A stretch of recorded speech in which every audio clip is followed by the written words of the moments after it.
Nordeste Radio. La voz del nordeste de Segovia.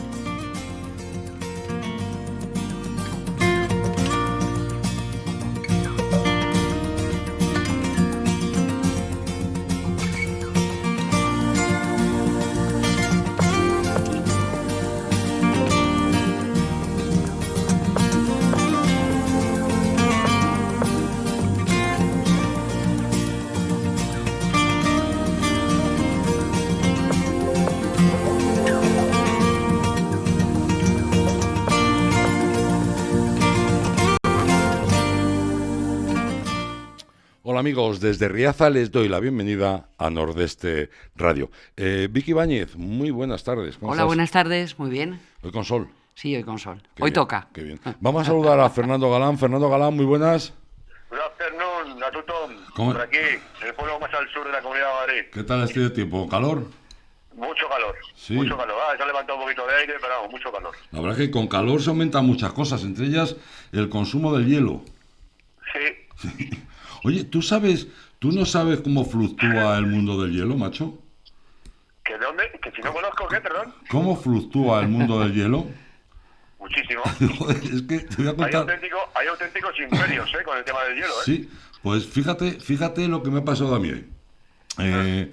Solemos comprar el hielo aquí en una gasolinera que hay aquí en Riaza y normalmente una bolsa de hielo es 1 euro.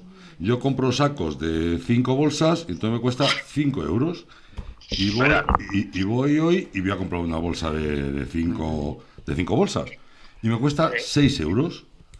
Y digo, hombre, de 5 euros a 6, un 20%. Dice, sí, y porque tiene descuento. Digo, ¿cómo tiene descuento? Dice, sí, vamos a ver. Una bolsa de un hielo, que antes contaba 1 euro, ahora cuesta 1,50. 1,50, o sea, un 50%. Y si la compras en 5, solamente cuesta 1,20. Y ojo, qué suerte tengo. Eso será producido por... Encima estar agradecido. Sí, o sea, fíjate, sí. De 1 euro a 1,50 directamente. Eso debe de ser por el efecto COVID. Debe ser por el efecto COVID. Sí, que se deben de creer que nos hemos vuelto todos tontos. Eso es como cuando lo metieron con calzador el tema de lo del euro, el redondeo. O por el efecto que vienen los turistas que lo esperamos con los brazos abiertos. No sé por qué. No sé por qué, pero... Sobre todo el interno. Por el efecto que está sacando del 50 o del 20% ya está. No, pero vamos, que yo no soy quien para decir qué precios tiene que poner cada uno, como tampoco nadie es quien para decir dónde tiene que comprar cada uno. Pero vamos, una bolsa de hielo de 1 euro a 1,50 al día siguiente, de un día para otro, sí. Tiene lo suyo. ¿Sabes lo que ocurre? Que como con la gente no nos damos cuenta, me incluyo. Y bueno, ¿qué más da, no? 1,50, 1,20, 1 euro. No, espera, estás hablando de un 50% o de un 20%, que es una auténtica barbaridad. Hombre, es una salvajada, sí. Por el euro me imagino que ya tendrán sus márgenes, ¿no? De todas formas, os habéis fijado que lleva pasando ya mucho tiempo y ahora, lógicamente, pues pasará lo mismo. Que lo que más se ha incrementado en precios son las cosas pequeñas. Me refiero, tú vas a comprar una lavadora o un coche y más o menos los precios se mantienen. Pero en las cosas pequeñas, yo me acuerdo hace años ya, con el tema del euro, el tema de los chinos era todo a 100 pesetas y de repente a 1 euro, casi el doble. De todas formas, pero a partir de ahí, el pan, por ejemplo, todas las cosas pequeñas... No, pero tú fíjate que ahora mismo con el tema del COVID, la cesta de la compra, ha habido un incremento entre un 12 y un 15% mínimo, ¿eh? Sí. Bueno, vamos a ver una cosa que no incrementa, sino solamente en calidad, que es Sepúlveda Viva. Y tenemos a Ana Herrero, que es la encargada de llevar todo esto. Ana Herrero, buenas tardes. Hola, muy buenas tardes. ¿Qué tal, Sepúlveda? Has oído los comentarios, ¿no? Sí, he oído todo. Pero Sepúlveda Viva no sube, ¿no? ¿Qué es Sepúlveda Viva? Pues mira, Sepúlveda Viva es un proyecto en el que ponemos toda nuestra pasión y nos dedicamos a contar la historia de Sepúlveda a través de nuestros guías y sobre todo a través de nuestros personajes, con importantes escenas de teatro. Entonces, bueno, es una manera didáctica, amena, entretenida, no solamente de aprender, sino además de, bueno, pues pasar un buen rato de ocio. Qué bien. ¿Y cómo te ocurre esa cosa? ¿Perdón? ¿Cómo se te ocurre este proyecto? Me parece una idea extraordinaria. Mira, yo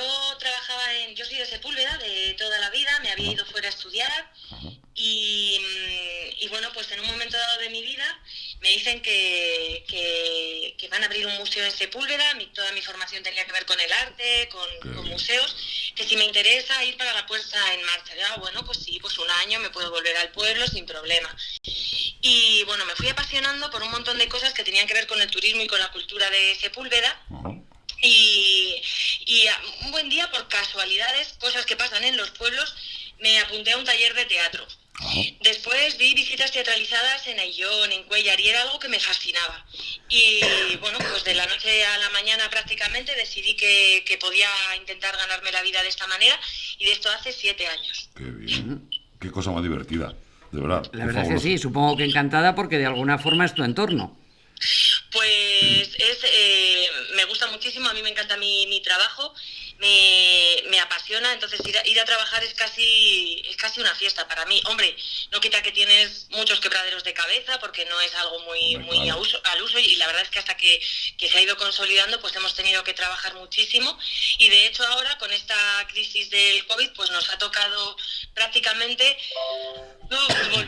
volver a reinventarnos con nuevos proyectos, nuevas visitas, ajustando los grupos a las cifras, al número de personas que nos dan, y bueno, va a ser complicado, pero como tenemos tanta ilusión, pues esperemos que lo saquemos adelante. Lo vais a sacar seguro, pues es un tema que merece la pena. Conocer la historia ya es divertida, y encima teatralizada, el ver los personajes ahí, que los tienes ahí delante de ti, es algo extraordinario. Supongo que como esto de la historia es tan viva, aprendemos a desaprender de forma continuada. Supongo que habrá variación de personajes, aparecerán unos, se incorporarán otros, ¿no? Sí, nosotros tenemos ahora mismo en cartel 3 tipos de visitas que tienen mucho que ver con diferentes etapas de la historia de Sepúlveda. Pues está una visita en la que tiene más peso, por ejemplo, pues personajes históricos tan conocidos como los Reyes Católicos. En otras más centrados en la Edad Media, pues aparece el conde Fernán González, hablamos de toda la repoblación, de todo el fuero, la normativa que tenían. Entonces, pero sí, se van incorporando.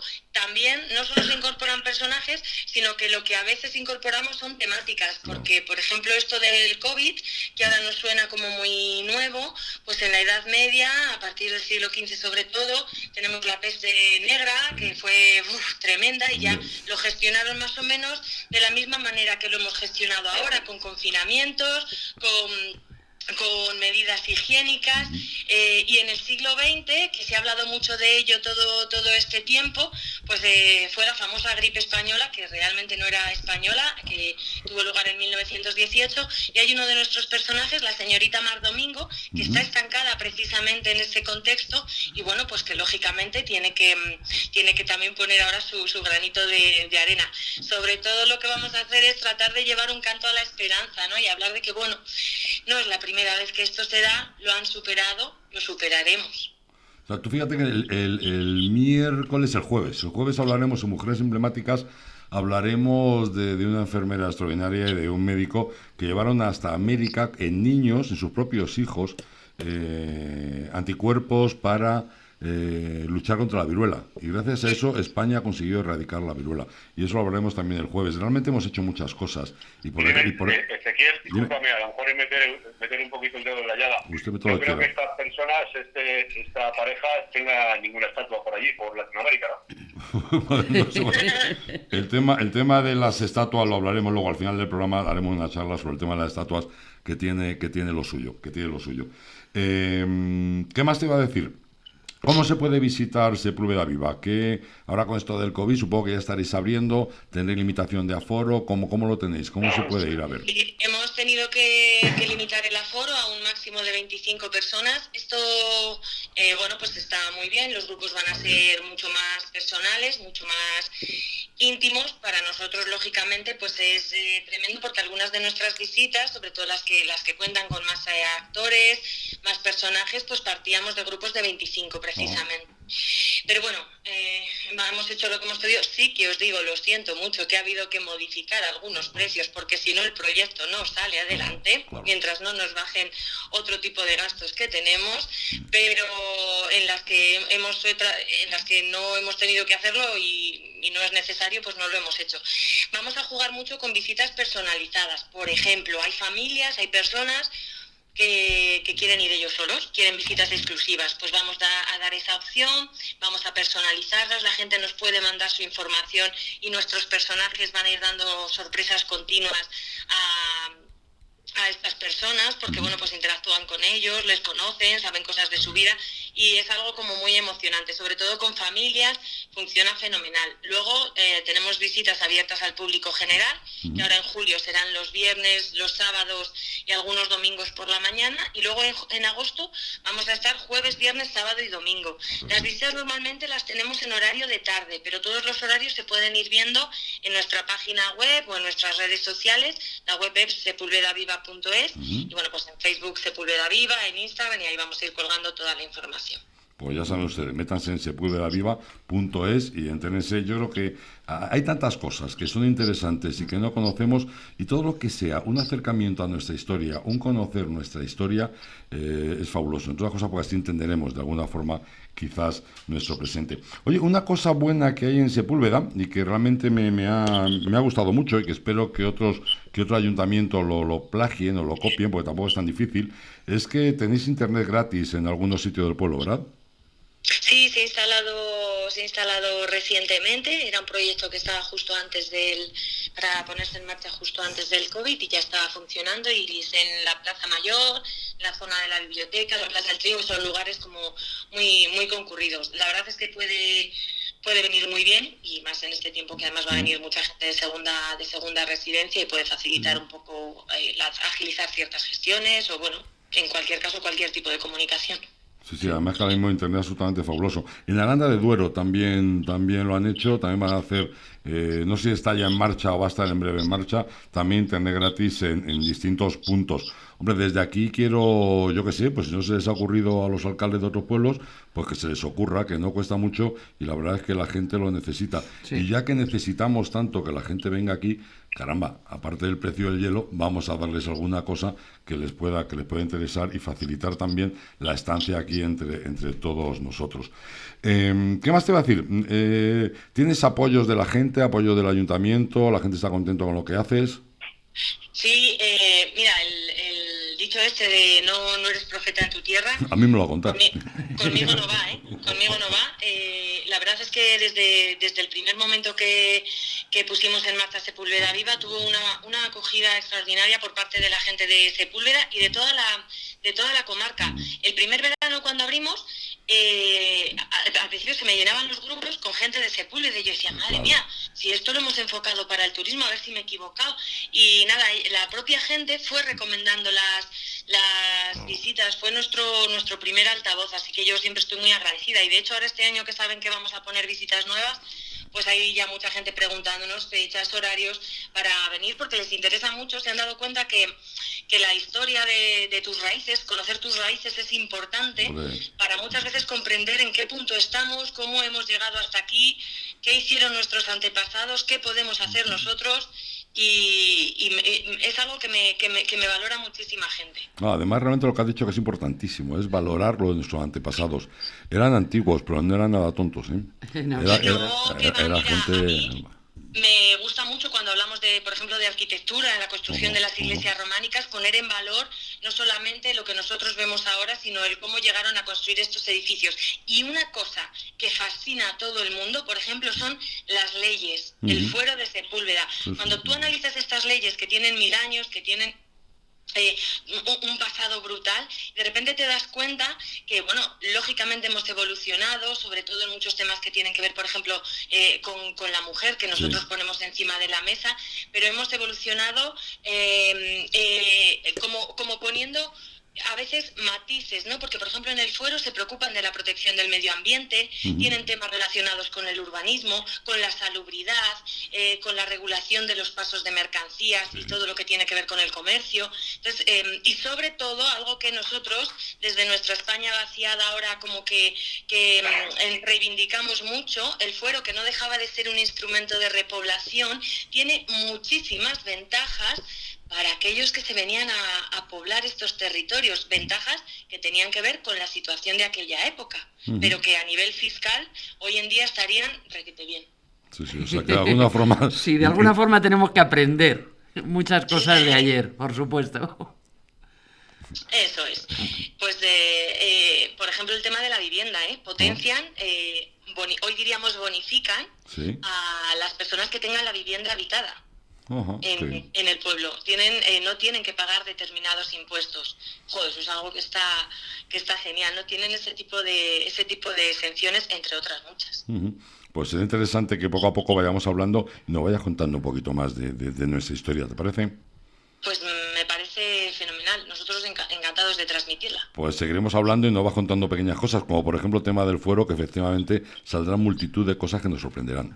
Nos sorprenderán. Pues mira, en relación al COVID, Sí. hemos descubierto que en el fuero hay muchísimas plantas, de hecho lo vamos a ir explicando en las visitas nuevas, regulan el comercio de ciertas plantas que sobre todo lo que tenían eran precisamente propiedades bactericidas, temas higiénicos, antiinflamatorios, bueno, estaba muy bien.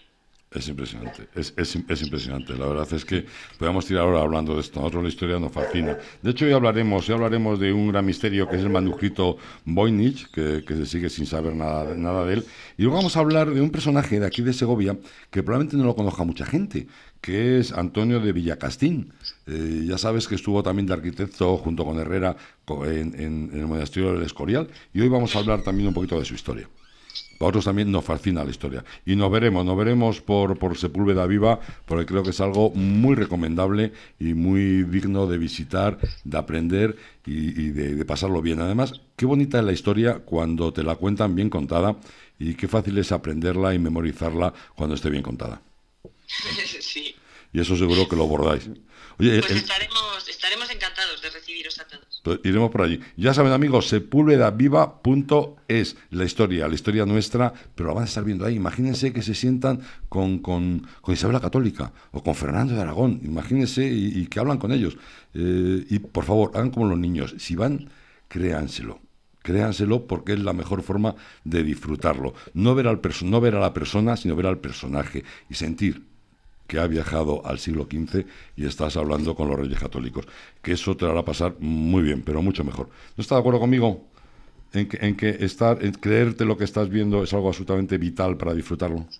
Pues es fundamental, hay que venir con ojos de niño, con toda la inocencia del mundo y dejarse llevar. Es algo que hacen bastante nuestros clientes, quienes hasta ahora han sido nuestros clientes. Todo el mundo nos dice: ¡ah!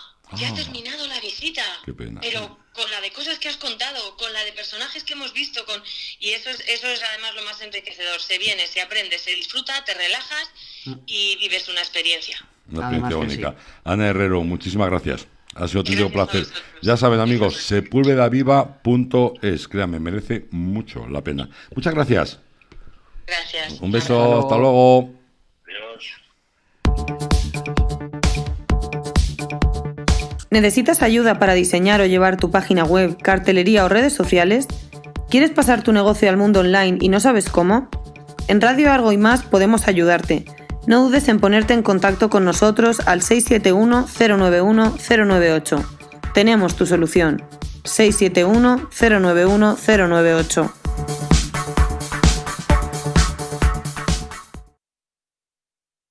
Estamos dentro. Fernando, ¿qué te ha parecido el tema de Sepúlveda Viva? Una maravilla, ¿verdad? Una maravilla, una maravilla. El poder Pero también disfrutar. estoy un poquito triste. Que está un poquito triste, ¿por qué? Sí, porque me he enterado de que se ha suspendido el concierto de las velas de Pedraza. Sí. Se ha cancelado, se ha suspendido. Sí. Ni se ha suspendido, se ha cancelado directamente. No, pero por desgracia se va a cancelar y se ha cancelado prácticamente todo. Las fiestas de los pueblos también se ha suspendido. Bueno, pero de alguna forma hay que entender que es lo que es. Es que yo no creo que se pueda hacer otra cosa. Lo que sí se puede hacer El año que viene, en vez de velitas, pondremos cirios.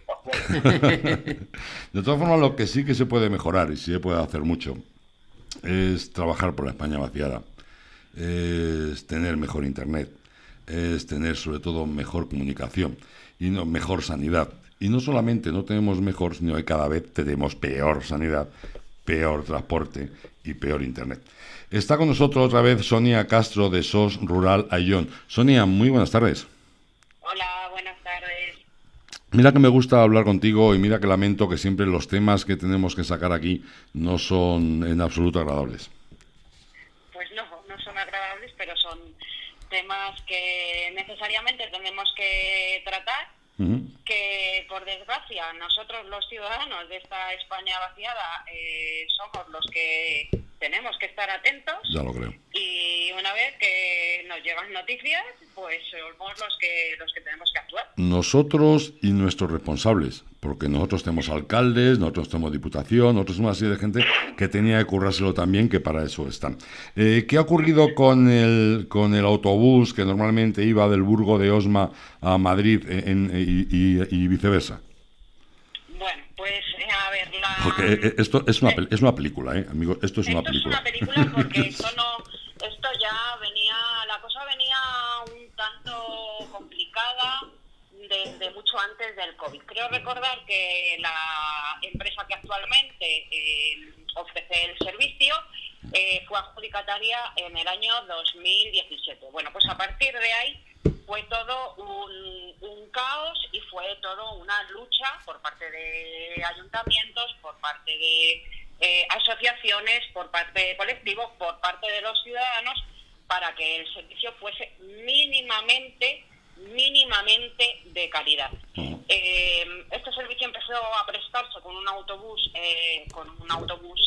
diario en ambos sentidos, o sea, uno que sale desde el Burgo de Osma, dirección Madrid, y uno que sale desde Madrid, dirección el Burgo de Osma. Perdona, te interrumpo un momentito. Recordemos que no es la línea directa, sino que además une distintos pueblos del nordeste, de la comarca nuestra.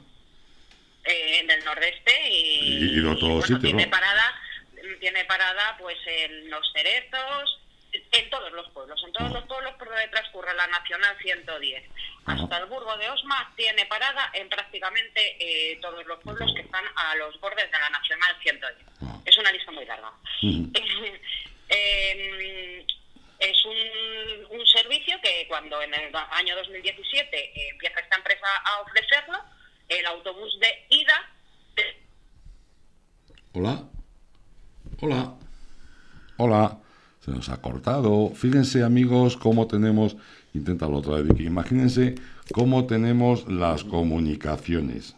Estas son las comunicaciones que tenemos, las comunicaciones que sufrimos y las comunicaciones por las que pagamos todos, Espera, se ha bloqueado el teléfono. Funcionen o no funcionen. A ver. Funcionen o no funcionen, estas son las comunicaciones que tenemos. Como muestra un botón. O sea, no hace falta que estemos contando. Ustedes, si nos siguen habitualmente, se darán cuenta de los problemas que tenemos. Entonces, claro, estamos hablando de que en sitios como Sepúlveda, como en Aranda de Duero... Fernando también se ha cortado. También se ha cortado. Se ha cortado todo. Sí, pues pon sintonía. Pero lo que le estaba diciendo, fíjense que estamos hablando de tener internet gratis tanto en Sepúlveda, en varios sitios, como en Aranda de Duero, y aquí, créanme que la pagamos, en teoría fibra, y miren cómo estamos de forma habitual. Nos va a poner Claudia un poquito de publicidad que tenga por ahí, y hagan caso porque esa publicidad es bastante interesante, y vamos a intentar retomar nuevamente las llamadas. Venga. Naturalmente, la provincia de Segovia te echa de menos.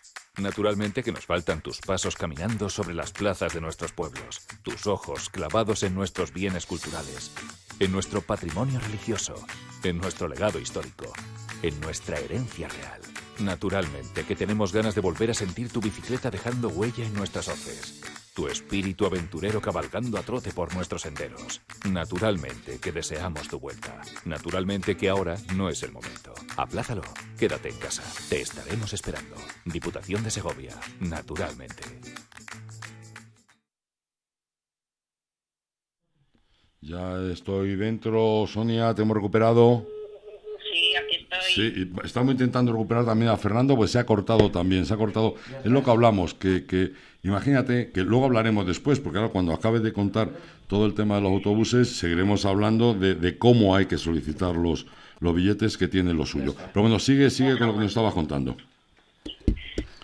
Bueno, pues el trayecto de ida tenía una diferencia de 2 horas con el de vuelta, para que me entendáis. La ida pasaba por Riaza a las 9 de la mañana, la vuelta pasaba por Riaza a las 11 de la mañana. Fíjate, joder. Tú imagínate las personas que usasen ese trayecto, pues por ejemplo, alguien de la zona, pues yo qué sé, por ponerte un ejemplo, de San Esteban de Gormaz, que Sí. trabaja en Riaza. Sí. Pues no había manera de usar o de ir a trabajar en transporte público, Ujú. porque esa diferencia horaria lo impedía. Claro. Bueno, pues, se protesta, incluso se llega a hablar con la subdelegación de gobierno y gracias a estos trámites se cambian los horarios. Y se deja un autobús a primera hora de la mañana, que Ujú. sale a las 7:30 de la mañana, y un autobús de vuelta que más o menos sale de Madrid a las 2:30, viene pasando sobre las 3:10, 3:15, Más o menos. por toda esta zona. Bueno, vale, pues ahí ya sí que si vas a Es hacer más una gestión lógico. a Madrid te da tiempo a cogerlo para hacer la vuelta. Claro. Si no, te tendrías que esperar al día siguiente. No puedes ir a Madrid a hacer tu gestión y volverte en el día. Al día siguiente. Qué bueno. Eso es, al día siguiente, y ahora búscate la vida tú para Sí. quedarte en Madrid porque no dispones de transporte para volver. De chiste. Bueno, otra incidencia que tuvo esta empresa es a la hora de vender billetes. A la hora de vender billetes, la empresa... Perdona, interrumpa, antes de llegar al tema de los billetes. Resulta que este servicio estaba de lunes a domingo. Resulta que ahora, con el tema del COVID, proponían reducirlo, ¿no? No proponían. Con el tema del Lo COVID, reducen. nos han tenido sin servicio todo el estado de alarma. Ah, Ojo, nos han tenido sin servicio todo el estado de alarma cuando el propio estado de alarma les obligaba a prestar el servicio mínimo una vez a la semana. Y no lo han prestado. Pero es que cuando se termina el estado de alarma y hay un decreto que vuelve a su ser al transporte público tal y como se ofrecía, al 100% de cómo se ofrecía antes del estado de alarma, esta empresa cambia los horarios tanto de la línea del Burgo de Osma como de la línea de Aranda de Duero, ajá. dejando 2 autobuses por día en ambos trayectos en la línea de Aranda y en la del Burgo de Osma, de lunes a jueves nada, los viernes 1 por la tarde desde Madrid hasta el Burgo, el sábado nada y el domingo 1 desde el Burgo hasta Madrid. Joder. Fíjate. Bueno, ¿y qué ocurre? Evidentemente decís, hay que protestar. Y se protesta. ¿Y qué ocurre? Efectivamente, cuando la empresa cuelga estos nuevos horarios en la página web, pues usuarios de este servicio, y una vez que se ha permitido la movilidad de personas, gente que ha estado en Madrid, por ejemplo, estudiantes incluso, que han aguantado los 3 meses en Madrid y no han regresado a sus casas, pues cuando se ha permitido, cuando teníamos esa movilidad permitida, han intentado sacar billetes y era imposible, a no ser que te esperases a un sábado, pero tampoco podías. Porque, algo que se venía produciendo desde el año 2017 es que continuamente la página web para sacar billetes en la línea del Burgo de Osma está bloqueada, intencionadamente. Entonces, vosotros protestáis, dirigís escritos, montáis por lo que hay que montar, y hoy mismo, a las 9:30 de la mañana, hay una rectificación, ¿no? Efectivamente, ya desde ayer por la tarde, si llamabas por teléfono y tenías la suerte de que te cogiesen el teléfono, te informaban telefónicamente que a partir del día 29 se iban a volver a variar los horarios. Y a las 9:30 de la mañana de hoy, en la página web, ya han colgado los nuevos horarios a partir del día 29, que son tal y como estaban anterior al estado de alarma. Ajá. Vale, y ahora empezamos con lo que tú comentabas, que es el tema de Internet. O sea, estamos viendo cómo tenemos aquí las comunicaciones, promesas recibimos de todos lados y a todas horas, pero realidad es bastante menos, ¿no? Y nos encontramos con que para poder conseguir un billete en ese autobús, la única forma de conseguirlo es vía Internet, ¿no? Nada más, no tienen atención telefónica y tú te puedes acercarte a tu parada de autobús, a tu estación de autobuses, una vez que pasa el autobús, a ver si tienes suerte, pero lo que se venía percibiendo, sobre todo el verano pasado, fue algo demencial, es que continuamente se dejaba a las personas en tierra. No se les dejaba entrar en el autobús si no tenían un billete comprado por internet. Esto, Si quieres, os doy la explicación de por qué no nos dejaban subir sí, en el pues, autobús. por favor, porque me parece una sinvergonzada importante. Dínoslo, por favor. Pues mira, ellos tenían que tener 2 vehículos por línea, o sea, un vehículo por línea. Un vehículo en carretera para la línea del Burgo de Osma Madrid y un vehículo en carretera para la línea Aranda de Duero Madrid. ¿Qué es lo que ha hecho esta empresa? Ahorrarse un vehículo. ¿Y cómo se lo ahorra? Sale el autobús de Aranda, cuadran el horario para que coincida con el de Burgo de Osma en Santo Tomé del Puerto, Sí. nos hacen bajar a los del Burgo de Osma en Santo Tomé del Puerto, nos cambian al autobús de la línea de Aranda de Duero y ya todos juntos nos vamos en uno solo. ¿Cuándo tendrían que ser dos? Yo, de verdad, Vamos. es alucinante. Pero yo vuelvo a hacer la pregunta de antes. Gracias a gente como SOS Rural Ayllón, gracias a personas como Sonia Castro y muchas más, se consigue ir arreglando, o por lo menos no estropear lo que ya se tiene. Y vuelvo a hacer la pregunta de antes. ¿Y nuestros dirigentes? ¿Dónde están? ¿Dónde están? Pues, a ver, yo te puedo decir que, por ejemplo, en este asunto del autobús, yo fui una de las personas que en su momento acudió a la subdelegación a protestar por los horarios que nos habían puesto y, bueno, sí que hubo alcaldes que acudieron a esa reunión y lucharon con uñas y dientes para que el servicio fuese un servicio mínimamente con una cierta calidad. Me tengo que decir que aquí en Riaza, y no quiero porque estoy hablando de memoria, pero antes había varios autobuses al día y ahora hay un autobús Mondilirondo, ¿eh? Hombre, pero eso es No para sé. fomentar la España vaciada, para que cada vez esté más vaciada. Efectivamente. Que ahora hay un autobús en Riaza, sí, uno. Pero es que tu autobús de Riaza te tendría que llevar a ti y en tu línea, que pasa por todos los pueblos que pasa, en un solo vehículo. Pero no, a ti te limitan la capacidad de un vehículo a la mitad para juntarte con otra línea que debería también tener un vehículo entero. Qué pena. Y no lo tiene ni una ni la otra. Bueno, pero se supone una cosa, Sonia, cuando se les da la concesión a esta empresa, se supone que hay unas condiciones. Sí, hay un pliego... claro, yo pero en si su luego... momento estudié al milímetro y efectivamente el pliego lo que le dice es que tiene que tener un autobús diario mínimo en la línea. Con lo cual se les puede quitar la concesión, claro está. Pero si no protestamos, si el ministerio no, claro. que es el adjudicatario no tiene conocimiento de esta situación, si la gente no reclama, si la gente no pone reclamaciones, si no protesta, pues claro, nadie se entera. Claro. Y si nadie se entera, nadie hace nada. No, es que la gente protesta mucho en la barra del bar y en grupitos, pero a la hora de verdad de hacer una protesta, de elevar una queja, a la gente le cuesta mucho moverse, ¿eh? No, pero poco a poco. Aunque sea recurso de pataleo, lo que pasa es que nos ocurre a mucha gente.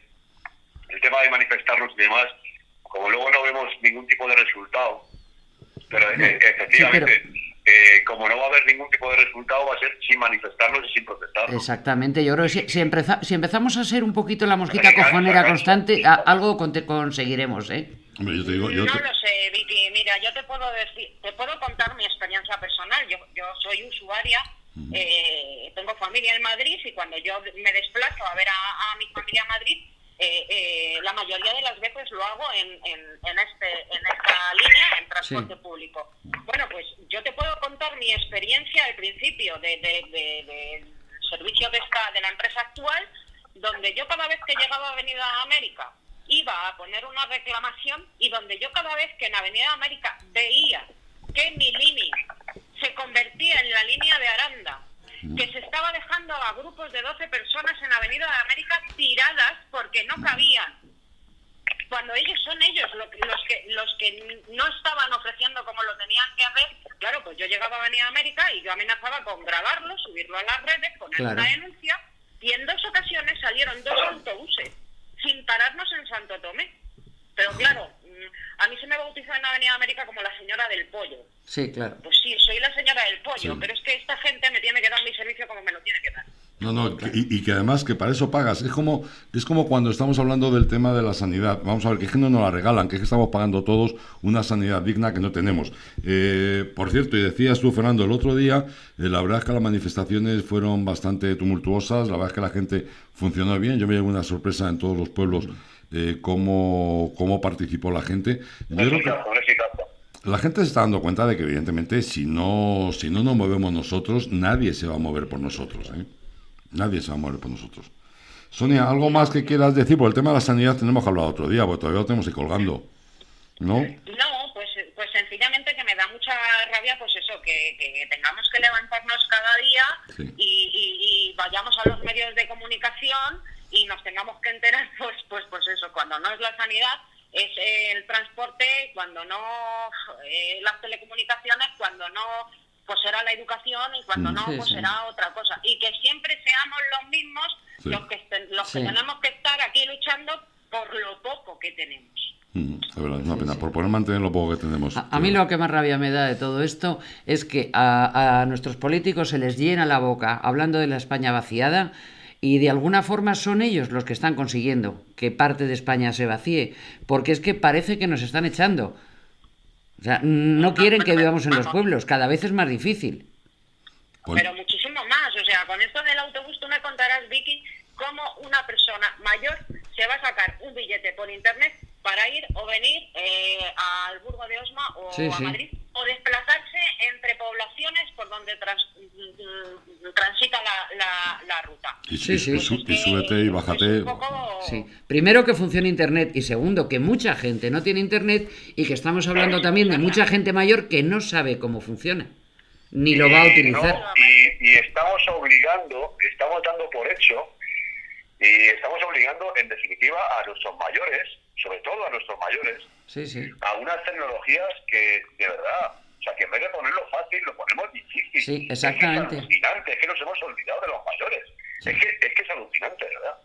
Sí, sí, sí. Pero no es que les estemos obligando a que aprendan a usar Internet. Es que yo creo que con estas decisiones sanitarias de transporte público, lo que se está haciendo es obligando a la gente mayor a abandonar los pueblos. Sí, claro. A que no sean, Sí. a que abandonen sus viviendas, aunque no quieran. Sí, sí, sí. Aunque sean independientes, sean autónomos, están obligando a que gente mayor tome la decisión de irse pues con sus hijos o donde tengan Así es, a la así familia es. más cerca, porque es que vamos. Por eso decía que es todo postureo, es todo falso lo que están vendiendo. Es De una ayudar a pena- la España vaciada, es falso. Es una pena por la calidad de vida que puede tener una persona mayor en un pueblo, es una auténtica maravilla.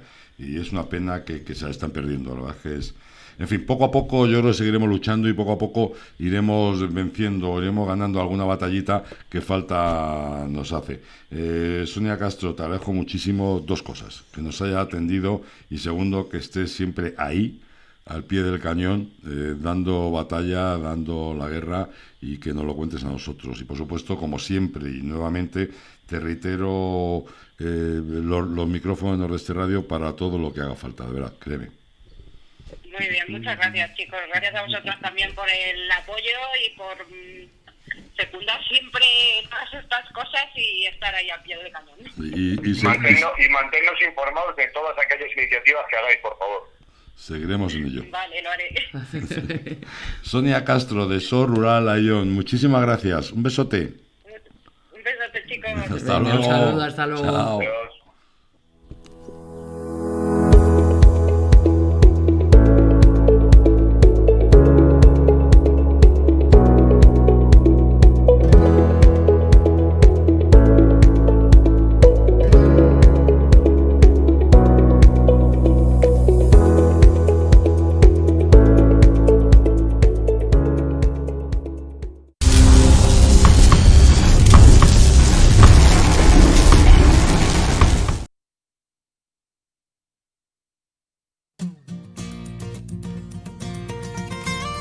Nordeste Radio.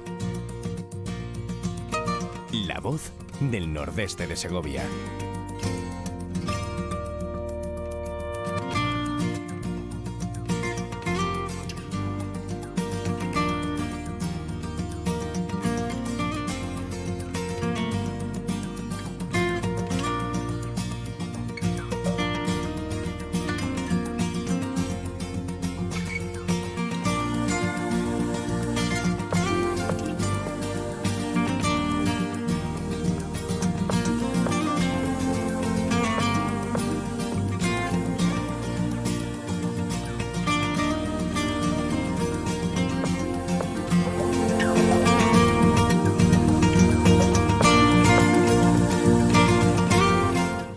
Bueno, Fernando, pues mientras esperamos que se unan a estos ratos de radio, tanto Eduardo Cordo... ¿Qué? Yo no te oía nada, me estaba dando una señal de llamada de teléfono. Digo, pues bueno, pues ya. Hola, Edu. Hola, chicos. Eduardo Cordo, muy buenas tardes. Buenas tardes. José Luis García Casado, buenas tardes. Buenas tardes. ¿Cómo estáis? Sentaditos. Muy bien, como tiene que ser. Imposible. Sí, ¿no? Lo tuyo es un vicio, lo tuyo es algo de envidia. No deja de reírte. Fernando está también por aquí. Lo que pasa es que él nos saluda. Él nos saluda. Aquí estoy en el pueblo más al sur de Comunidad de Madrid. Hermanado con Riazor. Bueno, vamos a ver, teníamos un tema hoy, Eduardo, un tema interesantísimo, sobre todo raro, misterioso, enigmático, algo que mucha gente quizás no conozca. Y está hablando del manuscrito Voynich. ¿Qué es ese manuscrito? Pues mira, ayer cuando me dijiste tú, Ezequiel, que si podría hablar hoy en la radio de un hecho incomprensible, oculto, no dudé, aun conociéndolo. Hablaste de las elecciones. Conozco a Ezequiel y sé lo que me iba a pasar, pero bueno, aún así dije que sí, vamos. En reacción al oír su respuesta no pudo ser más escéptica. No he oído o no había oído hablar jamás de ese enigma. Se trata del manuscrito Voynich. Sí. Que yo no había... ¿Pero qué dices? ¿Que yo no había oído hablar de eso? No, yo. Tú, por eso. No, hombre. Hablando de mí. Creo que claro, tengo muy mala memoria, aparte que la edad ya no me permite hacer alardes, de que en algún programa años hemos tocado ese tema. Es posible. Hemos hablado de otros enigmas. No estaría. Es posible. Bueno, el caso es que, bueno, como soy, ya sabéis, un poco curioso. Yo más que curioso diría cotilla, pero bueno, también está bien lo de curioso. Sí, bueno, también vale. Es un analogismo, vale, sí. Bueno, por eso me he puesto a ello y me he encontrado con que el manuscrito Voynich es una especie de manual. Oye, déjame un inciso, Edu, porque Claudia nos va a ir poniendo fotos del manuscrito para que nuestros oyentes se vayan haciendo una idea de qué es el manuscrito Voynich mientras tú lo estás contando, ¿vale? Vale. Venga. Pues dime cuando sigo. No, sigue. Si mientras tú estás hablando van a ir apareciendo imágenes. Como más cortado. No te he cortado, simplemente quería avisarlo. Bueno, digo que me he encontrado con que el manuscrito Voynich es una especie de manual, un libro ilustrado, en definitiva, cuyo contenido solo se puede de alguna manera atisbar. Este libro fue escrito por un autor anónimo y en un alfabeto desconocido, de idioma incomprensible. Es tremendo, o sea, es imposible de descifrar. Lo han llamado a este idioma, y esto sí que tiene la gracia, voynichés, haciendo un poco el nombre de Voynich. De todas formas, te diré que como, claro, llevan Google intenta pagar no sé cuánto a quien lo descubra, se está utilizando un montón de cosas, pero hay una cosa de uno que ha salido, que ahora mismo no me acuerdo quién es, y no voy a decir el nombre, pues está dando de memoria, que está diciendo que es posible que sea hebreo antiguo. Vamos, no se lo cree ni Artovino, pero bueno, te quiero decir que es que... Yo he indagado, he estado buscando por muchos sitios y efectivamente hay quien dice eso, pero voy a contar más historias. Venga. Lo que sí que me haría falta es que Fernando, que es un experto lingüista y sobre todo del polaco, spoiler, me diga cómo se dice Voynich en polaco. Voynich. Fernando? Primera precisión, Eduardo, ¿cómo se escribe? Se escribe con V-O-Y-N de Navarra y latina y luego terminado en CH. Se escribe como suena, pero realmente el que lo descubrió, que es por lo que viene el nombre, pero ¿era polaco o...? Yo creo que era polaco. No, este tipo era polaco. Era un librero de antiguo, es decir, un librero de libros antiguos polaco. Y luego comentaré cómo lo compró, cómo lo adquirió. Venga. Comentaros que la PH del final que utilizamos es CZ, ¿Qué? Que es CZ. ¿Es Z el Se qué? pronuncia CH, pero es EZ, escrito, me refiero. Bueno, no sé. Bueno, vamos a seguir porque como empecemos con las lenguas... Que lo sepáis. Vale. Bueno, este polaco vivió en los siglos, a finales del siglo XIX y primeros del XX. Bueno, no se sabe cuándo fue escrito realmente el libro, pero según pruebas del carbono 14, el pergamino en el cual está escrito fue fabricado entre 1404 y 1438. Me da ya una idea. Tampoco se guardaban tanto tiempo los pergaminos, como podéis comprender. Bueno, pues vamos al manuscrito Voynich. Este ejemplar, que es único en el mundo, fue adquirido en 1912 por el polaco de Marras que hemos dicho, y ha sido objeto, por su rareza, de numerosos estudios por parte de todo tipo de estudiosos, especialmente criptógrafos, matemáticos, lingüistas, de todo, ¿no? Que han visto en este manuscrito el discreto encanto del deseo. Permítame que parafrasee la película de Luis Buñuel. Y no fue hasta el año 2014, nadie hasta entonces había sido capaz de librar una sola palabra, y a partir de 2014 ya hemos tenido algo en claro. Pero vayamos en el tiempo poco a poco. Este libro no es ni un gran, decían unos que no era sino un gran engaño, una relación ordenada de símbolos al azar sin sentido alguno. No es verdad. No es creíble. Ten en cuenta que en el siglo, imaginemos que efectivamente esto es el siglo XIV, primero el siglo XV, eso costaba mucho dinero, ¿eh? Sí. Entonces no creo que la gente... Claro, eso costaba mucho dinero. Y un gran engaño en esa época con la profusión de dibujos, de anagramas, de letras, etcétera, en un pergamino. No olvidemos que es un pergamino, sí. que no es el papel que tenemos ahora. Eso era carísimo. Eso era un lujo. A nivel de unos pocos, ¿no? Bueno, pues hay una ley que no sé si conocéis, que es la ley de SIC, que establece que en todas las lenguas humanas la palabra más frecuente en una gran cantidad de... Espera un momentito, Eduardo, espera. Fernando. Sí. Fernando, deja de hacer gárgaras o lo que estés haciendo, porque es que nos tiene aquí un escándalo importante, ¿eh? ¿En serio?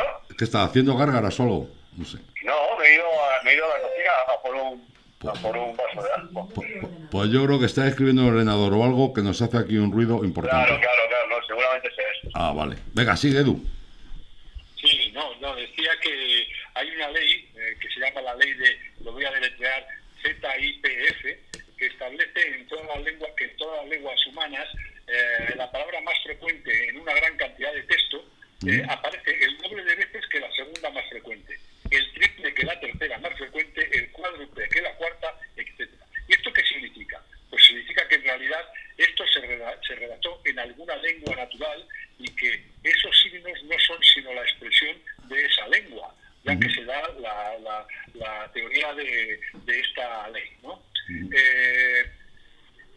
los lenguajes artificiales, como por ejemplo, poner algún ejemplo así, los élficos de Tolkien o el Klingon de Star Trek, pues no cumplen esta regla, ¿no? Es prácticamente imposible que el autor del manuscrito Voynich conociera la ley esta, por cuanto esta ley es de siglos después de cuando se hizo el manuscrito, y por lo tanto es imposible que la pudiese aplicar como si fuese un invento. Bueno, hasta ahora vamos bien. Decía anteriormente que la prueba del carbono 14 había establecido la antigüedad del pergamino entre los años 1404 y 1438, como recordaréis. Bueno, pues eso tiene una fiabilidad del 95%, que es una fiabilidad, como comprenderéis, muy importante. Pero es que la tinta aplicada también es de esa época. El manuscrito fue impreso en los mismos años. Así que, eureka, resulta que el manuscrito es verdadero y además, ojo, medieval. Bueno, pues no se sabe dónde se escribió, pero algunos historiadores e investigadores, o no se sabía, pero algunos historiadores e investigadores afirmaban que pudo haberse realizado en el norte de Italia, entre Milán y Venecia, y se basan principalmente en la estética de los dibujos, que por lo visto es propia de esa zona. Algún espabilado, pero Osay, también, como dicen los gallegos, a ver, los ailos, afirma que el origen del manuscrito es mesoamericano, toma ya. Joder. Pero a principios del siglo XV no se había descubierto América, entonces, ¿en qué estamos? Otro profesor, esta vez británico, y mejor no decir su nombre, afirmó que había traducido 10 palabras, pero luego resultó ser una falacia y quedó desacreditado. Por eso es por lo que he preferido no decir su nombre, como comprenderéis. ¿Para qué? Publicidad a la mínima. ¿Para qué? Bueno, ¿cómo es el manuscrito? Bueno, pues son 240 páginas de pergamino. Tiene vacíos en su numeración, ojo, que indica que alguien habría retirado alguna para su uso privativo y luego pues no la devolvió. Sí. Lo que es seguro es que Voynich adquirió el libro con esas faltas. Es decir, que ya cuando lo compró Voynich ya tenía esa dificultad, esa falta de páginas. Se utilizó pluma de ave para escribir el texto y dibujar las figuras con pintura de colores. Y está dividido en 6 secciones. 6 secciones. Sí. A saber, el herbario. En cada página se muestran 1 o 2 plantas y algunos textos, lo que era usual en los herbarios europeos de la época. Pero fíjate que es curioso que se han podido reconocer muy pocas plantas de las que están dibujadas. Sí, es verdad. Muy poquitas. Verdad. Hay algunas que se reconocen, pero hay otras que simplemente se pueden intuir o incluso intentar averiguar, pero no se sabe bien cuáles son. Bueno, hay otra sección que es la astronómica, y contiene diagramas circulares, algunos de ellos con soles, lunas... Lo mismo, que tampoco se han podido identificar. Efectivamente. Y esto sugiere que se trata de astronomía o astrología. Una serie de 12 diagramas muestra símbolos convencionales para constelaciones zodiacales. 2 peces para Piscis, un toro para Tauro, un soldado con arco para Sagitario de Fernando, etcétera. Luego hay otra sección biológica, y aquí se observa un texto continuo con pequeñas figuras de mujeres desnudas. Habéis puesto una fotografía hace un momento, tomando baños en balnearios públicos. Algunas de las mujeres llevan coronas, posiblemente se cree que puedan ser ninfas. Y luego está la sección cosmológica o geográfica, que son diagramas circulares de naturaleza desconocida. Esta sección también posee páginas desplegables. Hay que tener esto muy en cuenta. Esto que creemos que es del tiempo moderno, pues ya se daba en el siglo XV. Una de ellas, de 6 páginas de largo, que contiene una especie de mapa o diagrama con 6 islas conectadas por calzadas, castillos y posiblemente un volcán. Luego está la sección farmacéutica, que tiene varios dibujos con leyendas de partes de plantas, raíces, hojas, etcétera. Objetos similares a botes farmacéuticos a lo largo de los márgenes y algunos párrafos de texto. Y luego está la de recetas, que tiene muchos párrafos cortos, cada uno marcado con una viñeta en forma de flor o de estrella, que hacen pensar en una serie de órdenes, pasos o instrucciones para elaborar algo, presumiblemente un producto químico o de alquimia. Luego nos tenemos que fijar en el texto. El texto fue escrito de izquierda a derecha, es decir, como escribimos nosotros actualmente. Sí. Porque es que ha habido quien ha dicho, y esto es curioso, que podría tratarse de algo referente a los musulmanes y a su escritura. Pero no, este está escrito de izquierda a derecha. Se ha dicho de todo. Como los europeos. Se ha dicho de todo, sí.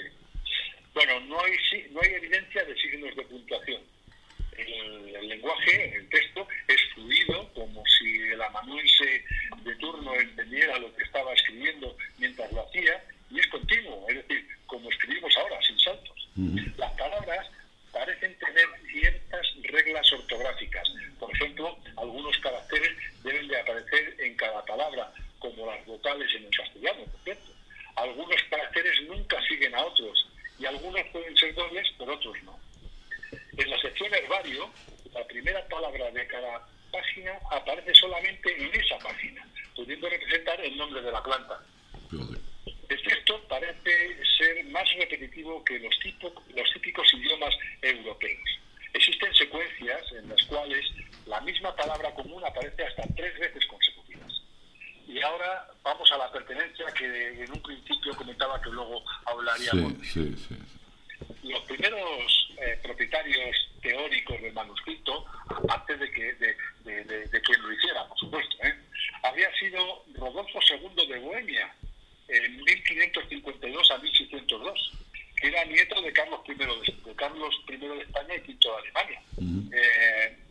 luego también fue propiedad de un tal Jacobus Orziki de Tepenech, que lo habría poseído ya en 1600. No te he oído bien, Edu, repítelo, al favor. No se ha oído bien, no. Estás de coña, ¿eh? Es que no, ¿cómo estás de coña? Que no. Jacobus Orziki de Tepenech. No sé yo si me he enterado muy bien. No sé si me he enterado muy bien, ¿eh? Zeppelin, ¿qué ha dicho de Zeppelin? Lo mandaré en privado. Vale. Bueno, este manuscrito pasó por varias manos hasta que Anastasius Kircher, que no pudo descifrarlo, lo pasó a la biblioteca del Colegio Romano, actualmente la Universidad Pontificia Gregoriana. Fue en 1912 cuando lo compró el mencionado Voynich. Ya explicaré luego también cómo lo consiguió. Los últimos poseedores fueron la viuda precisamente de Voynich y un tal Hans Peter Kraus entre 1961 y 1969, ya del siglo pasado, quien lo cedió a la Universidad de Yale en Estados Unidos, que es quien lo posee actualmente. Los primeros propietarios reales del manuscrito hicieron creer que su autor fue Roger Bacon, el fraile franciscano que vivió entre 1214 y 1294. Pero parece que esta posibilidad solo era creíble por el importante valor crematístico que hubiera tenido si fuera así.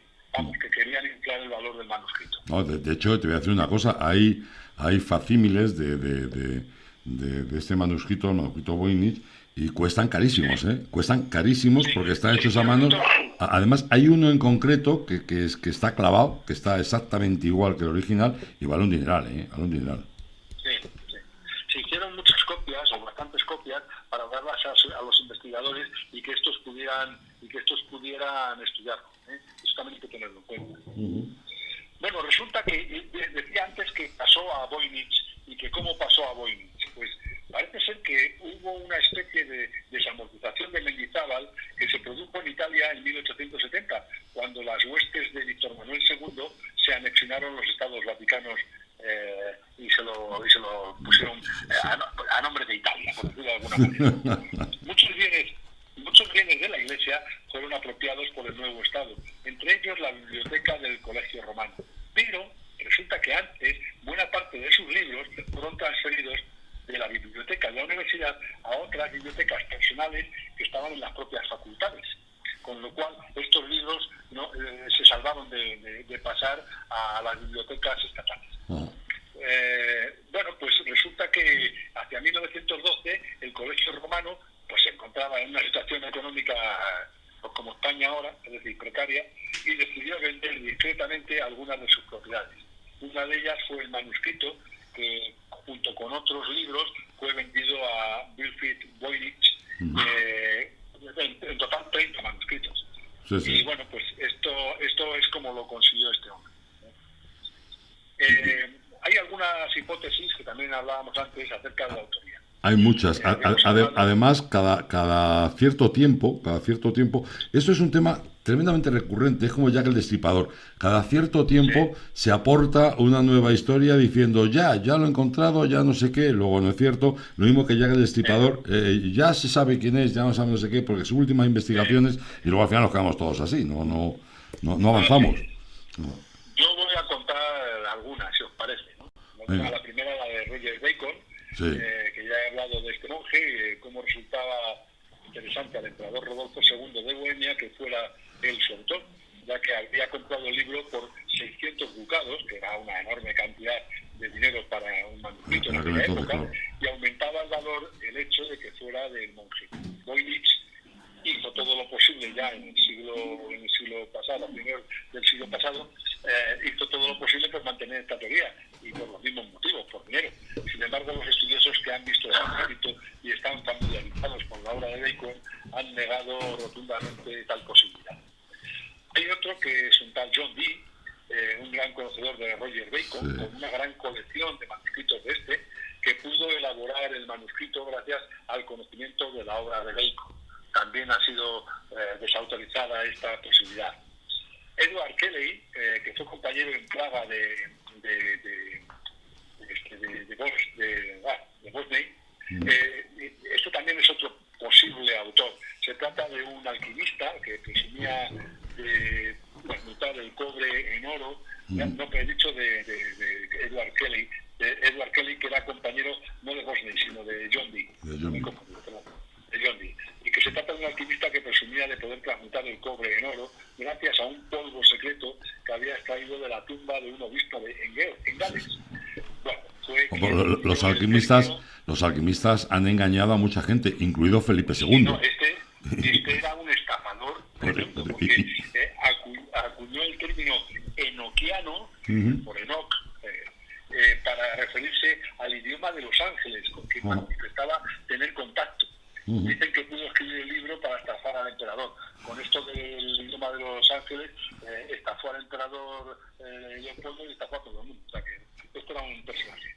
Sí, bueno. También se ha hablado del propio Wilhelm Voynich, de quien se ha sospechado en muchas ocasiones que elaboró el manuscrito, pero esa autoría ha quedado descartada también por averiguaciones posteriores.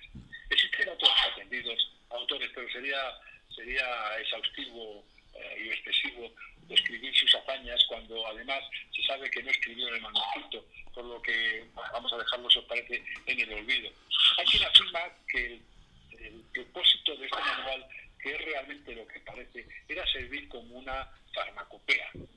Nuevas corrientes dicen que algunas de las ilustraciones guardan secretos de los gremios de artesanos de Milán, farmacopea de venenos, producción de cristal, etcétera, y que estaban protegidos especialmente por las leyes y estaban castigados duramente para evitar que alguien lo sacara a la luz, para evitar que otras potencias los conocieran. En la sección herbario del manuscrito aparecen identificadas plantas, ya lo decíamos antes, como el pensamiento silvestre, el helecho, el culantrillo, el cabello de Venus, y otras no han podido ser identificadas. Otra de las posibles especies que se distinguiría en las hojas de frutos es la planta del ricino. También. Es curioso, sí, también, ¿no? Bueno, es curioso que en 3 páginas aparecen microscopios y telescopios. Esto sí que es curioso, ¿no? Se pueden apreciar estrellas que conformarían lo que pudiera ser una galaxia, aunque el parecido con la que dicen que podría ser, que es la galaxia de Andrómeda, es muy discutible. Se han interpretado otros... Hola. ¿Cómo funciona? ¿Cómo tenemos aquí las comunicaciones? Amigo Edu. Nada. Fernando. José Luis. Nada, se nos ha ido todo el mundo. Fíjense, amigos, fíjense. Es impresionante. Bueno, vamos a intentar nuevamente retomar las llamadas. ¿Cómo funcionamos en la España vaciada? Madre mía, lo que tenemos. En fin, es lo nuestro. Un momentito que ahora seguimos, venga. Yo espero que haga falta. Entonces lo cortamos nosotros. Nordeste Radio. La voz del nordeste de Segovia.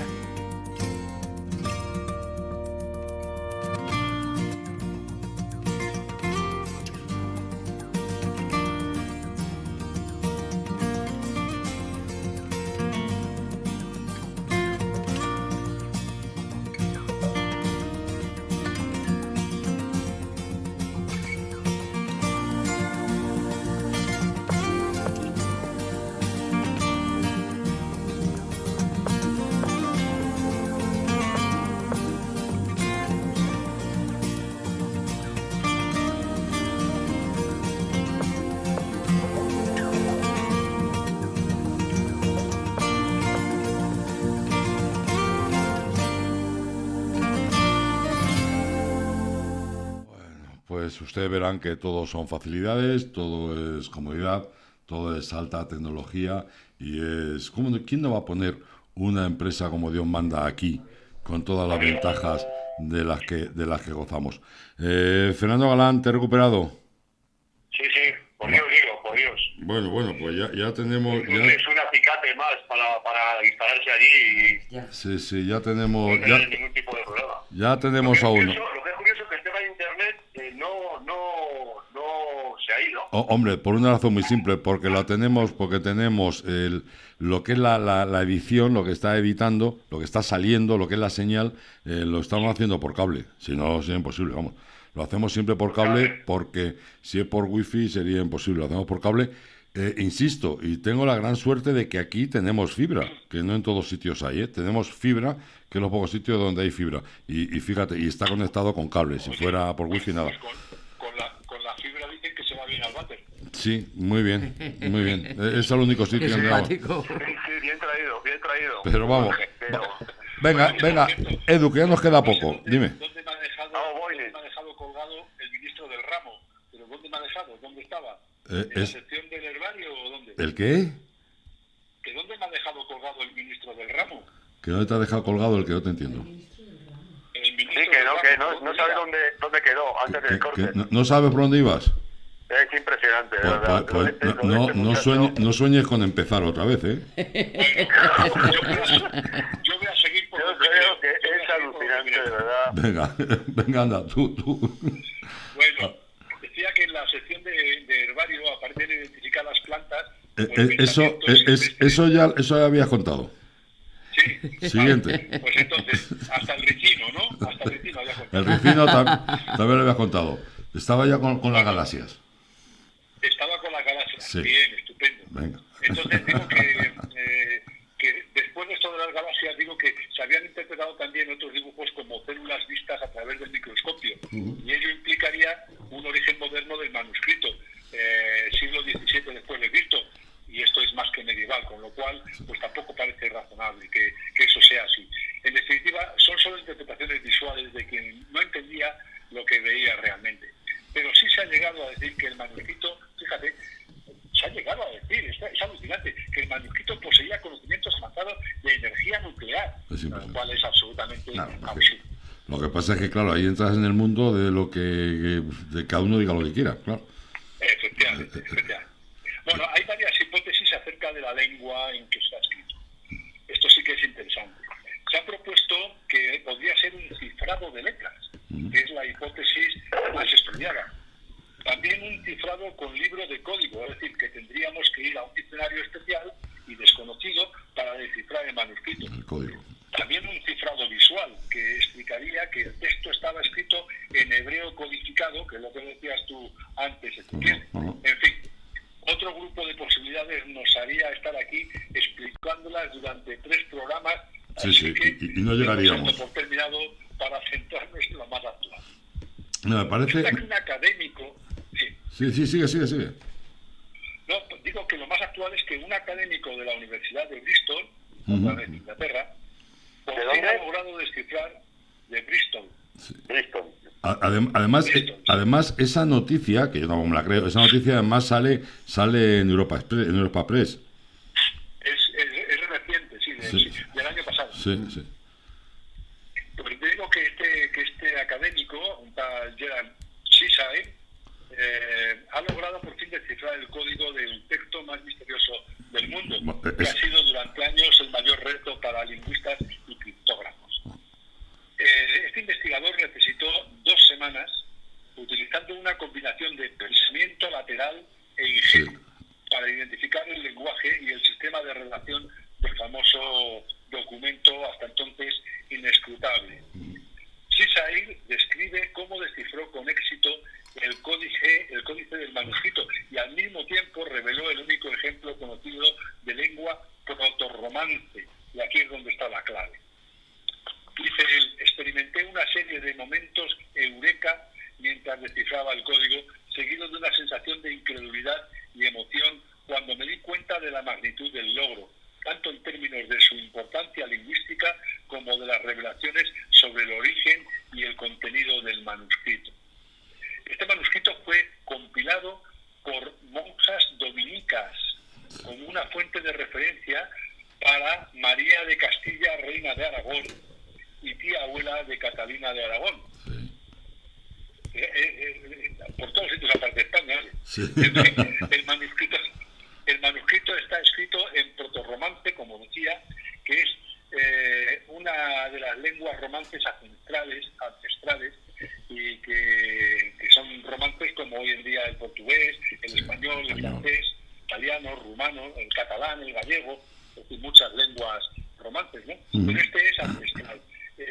El idioma utilizado era ubicuo, o sea, omnipresente en todo el Mediterráneo durante el periodo medieval, pero rara vez estaba escrito en documentos oficiales o importantes, porque el latín era el idioma de la realeza, de la Iglesia. El idioma culto. Era el idioma culto. Y como resultado, el protorromance se perdió del registro hasta ahora. Es decir, nadie ha sido capaz de mantener esa lengua porque ha ido derivando en los lenguajes que ahora mismo existen romances, el gallego, el catalán, el portugués, el español, francés, etc. Bueno, utiliza un lenguaje extinto, como decía, y por eso es tan inusual. Su alfabeto es una combinación de símbolos desconocidos y más familiares.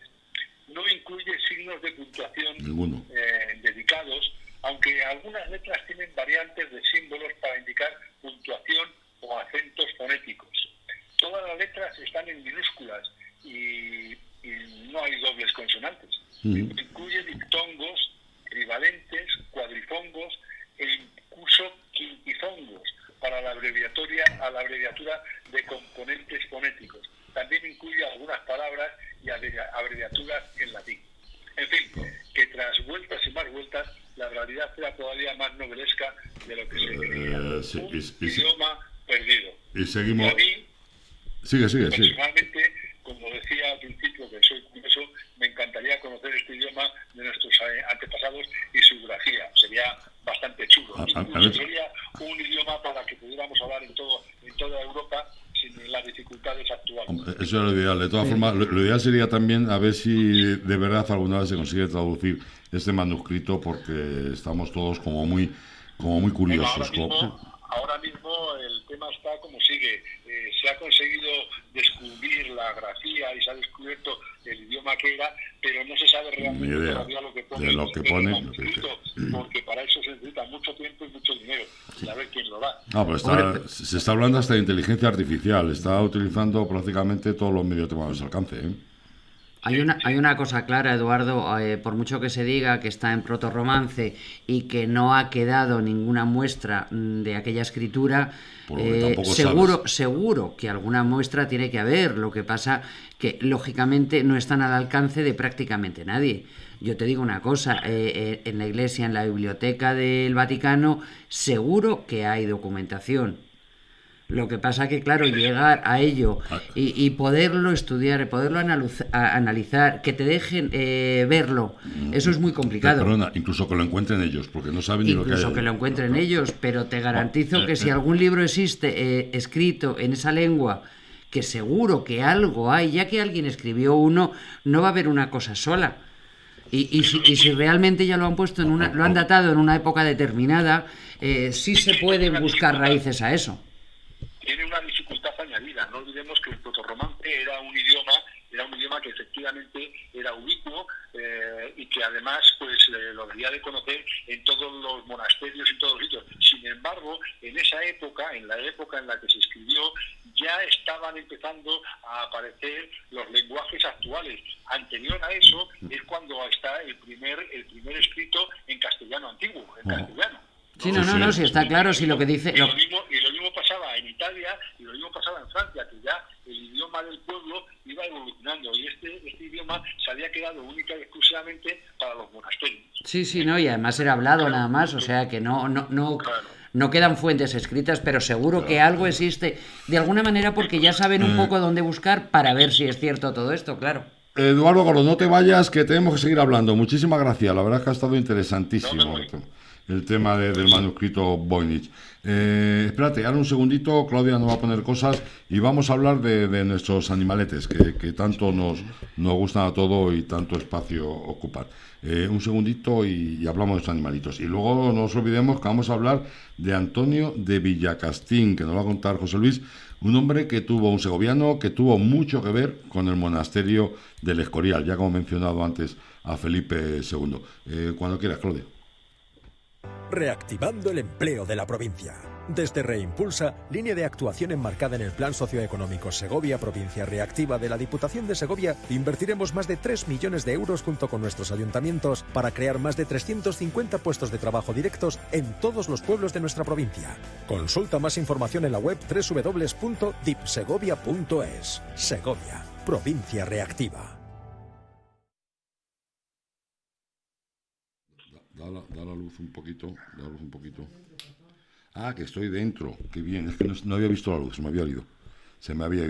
Bueno, vamos a seguir y vamos a saludar a Alejandra García. Ella es veterinaria, ya saben ustedes, y gerente de la clínica veterinaria Joluga. Alejandra, buenas tardes. Hola, buenas tardes. ¿Qué tal estás? Bien, ¿no? Bien. Disfrutando del verano, que no acaba de llegar, que aquí no tiene llegar. Una caca, voy a decir. Más Sí. trabajo que trabajo, Sí. pero bueno. Eso es bueno. Bueno, hombre, eso es bueno por dos motivos. Aparte del tema empresarial, que eso siempre está bien, es porque también la gente se preocupa de sus animalillos, cosa que está muy bien. Y además es que ahora en verano pues hay más alergias, hay más estigas, hay más patologías, la verdad. En invierno también sales menos, los paseos son más cortos. Los veranos siempre son más liadillos. Sí, porque a los perros también, a los gatos, a todos los animales también les puede dar un golpe de calor, ¿no? Sí. Sobre todo más a los perros, porque el tema gatos son más caseros y demás. Sí. Pero ciertas razas como los boxers, los bulldog, que respiran peor porque son muy chatitos, tienen los collares de la nariz muy chiquititos, esos son muy predispuestos a los golpes de calor, sí. Mira, es un tema que podríamos tocar, porque sí es cierto que no nos damos cuenta y cómo prevenirlo o cómo atenderlos en un principio. Tengo una pregunta por aquí que nos han hecho, y es sobre, claro, tú ves a tu perro que está tumbado y de repente pues empieza a mover las patas, empieza a llorar, empieza medio a ladrar y dice, caramba, está soñando, o pensamos que está soñando. ¿Realmente está soñando el perro? Sí, o sea, en realidad los perros son mamíferos y a ver, su cerebro no es igual que el nuestro, pero es un cerebro bastante desarrollado. Entonces pueden tener episodios de sueños, de recrear, pues eso, que igual están corriendo. Muchas veces, el mío, por ejemplo, mueve mucho las patas a veces como está corriendo. Sí. O ladra, de vez en cuando ladra. Entonces eso sí que están recreando pues vivencias que han vivido. Pues pueden soñar que están jugando con otro perro. Eso sí que se han hecho estudios y sí que tienen capacidad para soñar, sí. No hay que despertarle ni nada, que el perro no le está pasando nada extraño, ni nada normal. Puede verse pues o movimientos tipo correr, o sea, yo ya te digo que es que mueve las patas como si estuviera corriendo, o pueden verse como espasmitos, como que le dan pequeños espasmitos o calambritos en las patitas, pero eso es normal, no hay que asustarse, es totalmente normal. O sea, dejar que siga soñando, como hacemos nosotros. Sí, eso es. Oye, dejarles tranquilitos. Sí, un tema que queríamos tocar hoy es las infecciones de útero. ¿Por qué se produce? ¿Cuándo? ¿Qué podemos hacer? ¿O qué sintomatología tiene además? Sí, mira, esta semana llevamos 4, o sea, que son una casuística altita. Una infección de útero, también se llama vulgarmente piómetra, es pues que el útero está aumentado de tamaño y lleno de pus, un contenido purulento, un contenido infeccioso. Esto se produce en hembras no esterilizadas y normalmente de una cierta edad. La media suelen ser 7, 8 años en adelante. Ya son perras un poquito mayores porque la piómetra se produce por los sucesivos celos. Entonces por eso la casuística es más en perras mayores. Entonces lo que ocurre es que la pared del útero se forman unas vesículas, como toda la paredcita llena de vesículas, de un contenido en principio no contaminado, contenido estéril. Pero con los sucesivos celos esas vesículas se pueden romper de repente todas a la vez, dejar el contenido en la luz del útero, en el interior del útero, y luego ese contenido que es estéril, que es limpio, se infecta pues por las bacterias que entran a través de la vagina desde el exterior. Entonces ahí tenemos ya una piómetra, una infección de útero, un útero muy aumentado de tamaño. Si un útero normal más o menos depende de la raza, pero tiene que tener un grosor pues como nuestro dedo índice, una cosa así, es finito, pues hemos llegado a veces a tener piómetras de 1 kilo, de 2 kilos, o sea, enorme. Entonces eso es una situación de urgencia porque tienes que retirar el foco de infección, que es el útero, hay que esterilizar, castrar, pero de forma urgente porque si ese útero se rompe, se hace una fisurita y el pus sale al exterior del abdomen, se puede producir una septicemia, una sepsis que puede llegar incluso a ser mortal. ¿Y qué síntomas notas cuando tú ves, es decir, caramba, le puede ocurrir esto al perro? ¿Qué puedes notar? Solo le puede ocurrir a hembras, ¿vale? Claro. normalmente mayorcitas, pero bueno, hoy la de hoy tenía 4 años, o sea que no está descartado que puedan ser también perras jóvenes. Es muy, muy, muy típico que beben muchísimo agua. O sea, una de las preguntas que se hace al propietario... ¿Me puedes callar, por favor, que estamos en directo? Una de las preguntas que le haces al propietario es, ¿bebe mucho agua? Te dicen que sí. Cuando tiene un opiómetra beben mucho agua. Luego también pues tienen síntomas pues consecuentes de una infección, pues están tristes, apáticos, pueden tener fiebre, dejan de comer, le ofreces igual cosas súper apetitosas y no las quiere. Pero es muy, muy típico lo de beber mucho agua. Además, los perros está claro que en cuanto dejan de comer y dejan de jugar, algo les pasa. Sí. Algo les pasa. Sí. Sobre todo eso, cuanto más animado y más alegre es nuestro perro, antes notas que está malito. Si tienes un perro tranquilo, pues puede pasar un poco desapercibido. Pero si tienes un perro muy inquieto y un día está tranquilo, raro y malo. No, cuando tú veas algo de esto, el perro bebe mucho, inmediatamente llamar al veterinario y pasarte lo antes posible por allí. Eso es. Eso. Además, no tenemos ningún problema en la clínica veterinaria Joluga porque hay teléfono de urgencias 24 horas. Ya saben que la clínica veterinaria Joluga está en la avenida de Extremadura 2B, en Aranda de Duero. El teléfono habitual es 947-515-409 y el urgente, el interesante, que es urgencias 24 horas, que es el 648-621-999. 648-621-999. Oye, y ya terminamos, estoy entendiendo demasiado para ser viernes. Alejandra, en la clínica veterinaria Joluga, además, evidentemente, de todo el sistema, todo el servicio veterinario, además tenéis más servicios, desde alimentación, juguetes, todo lo que necesita nuestro perro, desparasitación, pipetas, de todo, ¿no? ¿Qué lo tenéis? Sí. La tienda es muy completa, todo lo que pueda necesitar un animal de compañía lo tenemos y si no, pues lo buscamos, lo pedimos, habrá manera de encontrarlo. Luego la pelu y el autolavado. Eso es, peluquería, autolavado. Además la peluquería, yo como usuario, vamos, no yo, sino Lolo, la verdad es que es extraordinario, extraordinario, y a nivel veterinario también muy bien. Amiga Alejandra, pues ha sido un placer saludarte. Igualmente. Ya saben, Clínica Veterinaria Joluga, Avenida de Extremadura 2B, Aranda de Duero. Llegan allí, aparcan, no tienen problemas para nada. Teléfonos 947-515-409 y 24 horas, urgencia 24 horas, 648-621-999. Alejandra García, muchísimas gracias. A vosotros. Buen fin de semana. Igualmente. Chao. Adiós.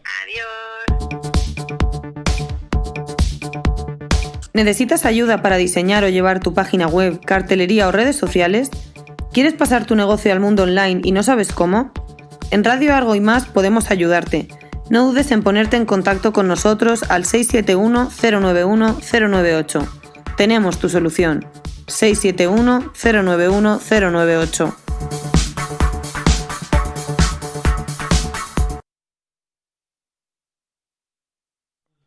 Ya estamos dentro y saludamos a José Luis García Casado. Muy buenas. Muy buenas tardes. Si se corta, que se cortará, ya te volveremos a ver. No, por Dios. Esto es algo. Dices tú, Fernando, no se corta la emisión por el tema del cable, pero aquí en recepción se corta también, se queda colgado.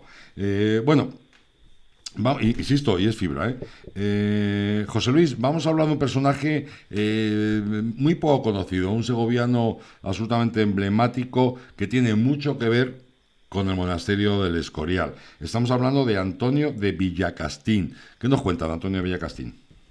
Pues no es que tenga mucho que ver, es que tiene todo que ver con el monasterio del Escorial.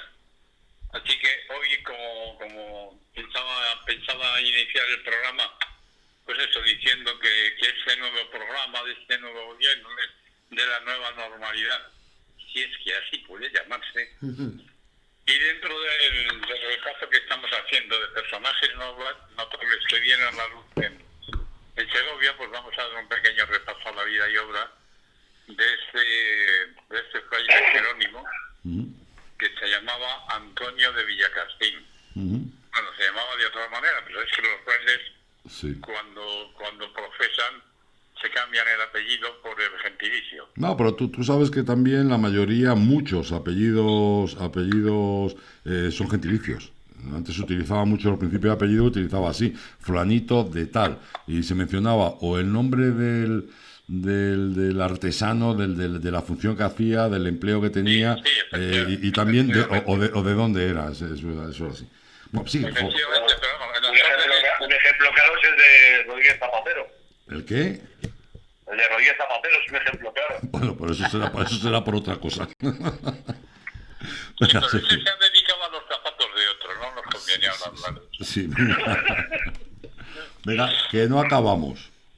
Venga, pues este caballero entonces, perdona José Luis, otro caso paradigmático es el de Iglesias, que su familia se dedicaba a pedir en las puertas. Sí, ya lo creo. No. Es el líder de la banda comunista del Niño Jesús. No acabamos. No acabamos, lo sé. Sigue, José Luis. Sí, porque vamos a hacer unos apuntes biográficos muy rápidos. Tema que da para conocer ese personaje, le conoce muy poca gente con la importancia que tuvo. Sigue, por favor. Sí, es que me nació, como digo, en Villacastín, quedó huérfano siendo muy niño todavía, por lo que se crió en casa de un tío suyo, tuvo muy poca formación escolar y académica, y al comienzo de su juventud, pues el hombre estaba inquieto y decidió, como mucha gente de los pueblos, abandonar su pueblo natal para ganarse la vida en el mundo, y se dirigió de momento a Toledo, que era el mayor foco de atracción entonces, porque era la capital del reino. Por el camino se buscó un compañero de viaje, un mozo que llevaba un correo para el señor que le tenía empleado. Llegó al final a la ciudad imperial y pasó la noche, como no tenía dónde ir, en el mismo mercado de la plaza de Socorro. Y allí, gracias a eso, allí fue donde al día siguiente lo encontró un maestro de obras que le contrató y se comprometió a enseñarle el oficio de asentador de ladrillos y azulejos. Hoy diríamos un albañil o un trabajador de la construcción. Sí. Así que se fue, como todos los aprendices de la época, se fue con él a vivir a su casa y aprender el oficio. Como los jóvenes de hoy, pues casi con 30 años, comenzó a pensar en que había que hacer algo en la vida. Como los jóvenes de hoy, ¿no? y tomar estado civil. Así, y sintió que de pronto que le atraía la vida religiosa, sintió la llamada de la vocación, buscó entre los monasterios de la ciudad que conocía mejor y se marchó inicialmente al de San Francisco, pero no le aceptaron porque había exceso de demanda de plazas. Era una comunidad muy numerosa y no tenían plaza. Entonces se dirigió al monasterio de Sisla, extramuros de la Orden de San Jerónimo, y allí parece ser que había menos demanda, le abrieron las puertas y tomó el hábito para religioso corista. Religioso corista, que en esa orden, en aquel momento, era un estado medio entre sacerdote y hermano lego. No llegaba a ser sacerdote, era hermano lego, formaba parte de la orden. Este hombre siempre había estado dedicado a las tareas de las obras en varios conventos de la orden, por aquello de que venía del mundo de la construcción.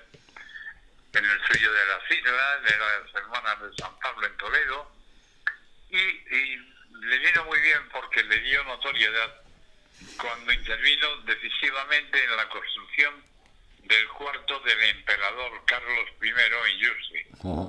Carlos pensó en retirarse a vivir al monasterio Jerónimo de la Vega, y a morir. Buen hacer. Sí, perdón. Y a morir también. A morir Carlos I. Claro. Sí, claro, vale, sí, sigue, pero nada. Se retiró a vivir esperando la muerte al monasterio Jerónimo de la Vera Cacereña. Bueno, su buen hacer en esta empresa llegó a oídos del monarca, quien le mandó a llamar para que se incorporara a la gran obra que tenía planeado construir en las estribaciones de Guadarrama. Porque pilló justo el momento en el que Felipe II estaba, como digo, planeando la construcción ¿De monasterio? del monasterio del Escorial. Sí, porque acababa de ganar la batalla de San Quintín, con una gran victoria, y deseaba conmemorarla, y al mismo tiempo erigir un mausoleo en memoria de sus padres. Era más que un deseo de Felipe II, una orden que dejó su padre Carlos I, de que se le enterrara en un edificio de nueva planta y no junto a los antiguos Trastámara ni los reyes anteriores, sino a partir de él todos sus descendientes. El rey concibió entonces un gran complejo multifuncional. Todos sabemos lo que es el Escorial, pero para aquella época construir un complejo que era monasterio, palacio real, colegio y templo eclesiástico, pues la verdad es que era una obra, una obra muy, muy complicada. Fíjate que Carlos Felipe II dicen que se basó en sus ideas previas en el templo de Salomón, en la planta del templo de Salomón. Sí. Y reunió que Felipe II llamó como arquitecto de esa obra que pensaba cometer, llamó a Juan Bautista de Toledo. Fue el arquitecto que diseñó la planta, que llamaron planta universal del monasterio. Y entonces Felipe II, como se hace hoy, nombró a dedo una comisión multidisciplinar de médicos, arquitectos, canteros, etcétera, para buscar el aplazamiento más idóneo para ese complejo magnífico que pensaba edificar. Al final estos llegaron a la conclusión de la Sierra de Guadarrama, que era por aquello de que era el centro geográfico de la península de Escorial, que entonces era una pequeñita aldea de la comunidad de Villa y Tierra de Segovia en aquella época. Decidieron que aquel paraje pues pudiera estar bien para edificar este complejo. Había abundante caza, cosa que le gustaba a los reyes, leña, aire y agua de buena calidad, y canteras de granito y pizarra en las proximidades. Alguna leyenda dice que una de las razones que indujeron también a la elección del sitio fue el bloquear la puerta del infierno. Sí. Hay muchas teorías de por qué se escoge ese sitio. Claro, pero bueno, una de ellas, la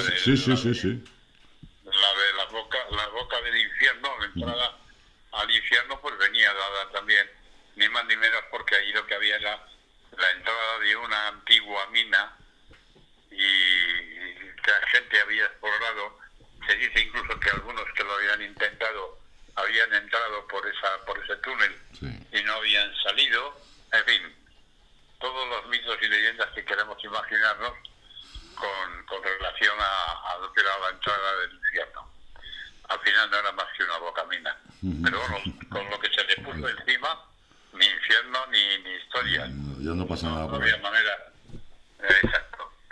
Bueno, pues nuestro monje segoviano, que había estado siempre dedicado, como digo, a los temas de la construcción, fue mandado a llamar por el rey Felipe II, y él no lo tenía muy claro, pero sus superiores le ordenaron obedecer los deseos del rey, y allá que se fue nuestro protagonista el 1 de julio de 1652, donde fue nombrado obrero mayor, algo así como aparejador o maestro de obra o jefe de obra, algo así.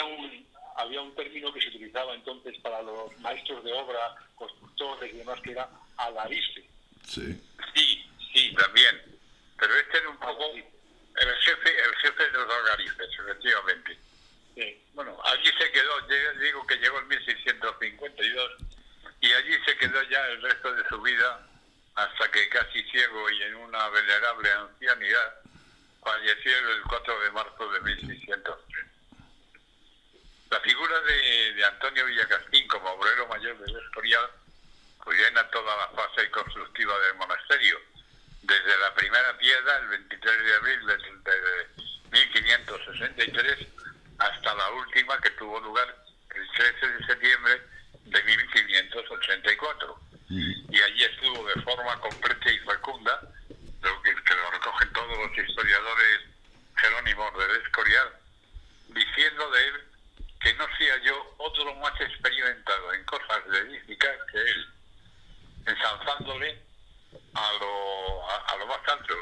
Decían de él que todos acudían a él, que a todos los atendía, que componía, que concertaba y que despachaba, y lo que asustaba o ponía espanto, pues él lo contentaba de alguna manera. Era muy de ver las respuestas que daban a las dudas y preguntas de cuantos allí venían, como si estuviese leyendo literalmente de lo que dicen los jerónimos. A ver. Como si estuviera presente, como si él fuera el trazador o el que lo iba ejecutando o asentando. Respondía a todos con suma resolución. Llegan a decir que era como el hombre del que dependía todo, pues solo él ha dado calor que esta máquina y octava maravilla del mundo que llegara a concluirse con la perfección en que hoy quedábamos. La vemos. Allí murió Juan Bautista de Toledo, el rey cambió de arquitecto, vino Juan de Herrera, y algún otro arquitecto después, incluso que estuvo colaborando. Pero allí, a pesar de todos estos cambios, digamos en la dirección de obra o en el diseño de la obra, allí seguía nuestro fraile Antonio de Villacastín, porque el propio rey quiso que él fuese el que tuviera el mando, como se decía entonces, el mando mixto y mero imperio, para que hiciese y deshiciese como a él le pareciera. Juan Antonio de Villacastín dejó unas breves notas, apuntes, conocidos tradicionalmente como memorias, de hechos para el uso exclusivo de su autor, como así lo afirma él de una manera, pero que de una manera muy lacónica va dejando noticias de la marcha de la obra en sus aspectos constructivos, asuntos relacionados con la orden jerónima, además de recoger algunos hechos históricos y todo lo que tenía que ver con las incidencias de la obra, de la magnífica obra del monasterio del Escorial. Ahí, en esos escritos, él nos informa desde abril, con los preparativos de la obra del monasterio, hasta finalmente la consagración de la basílica en 1595. Y sus biógrafos nos hacen ver que Villacastín fue la pieza central de la obra del Escorial, por encima de todos y muy próximo a la del propio Felipe II. Le mandó llamar el rey a menudo y oía sus pareceres, y vino a estimarle en tanto que ninguna cosa quiso que hiciese el arquitecto Juan de Herrera que no la comunicase previamente con Fray Antonio.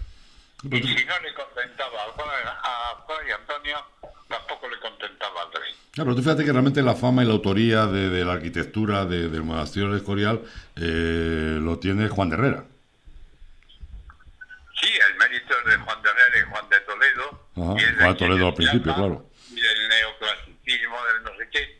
Pero realmente ahí la figura que sustentó toda la obra, desde el principio al fin, incluso intervino en algunos aspectos que había que modificar sobre la marcha de los diseños previos de los arquitectos, pues ahí estaba Fray Antonio de Villacastín para resolver los problemas y para hacer que aquello funcionara suficientemente bien y con la organización lógica y la eficiencia que era necesaria para coordinar todo aquello, que es que claro, cuando lo vemos hoy...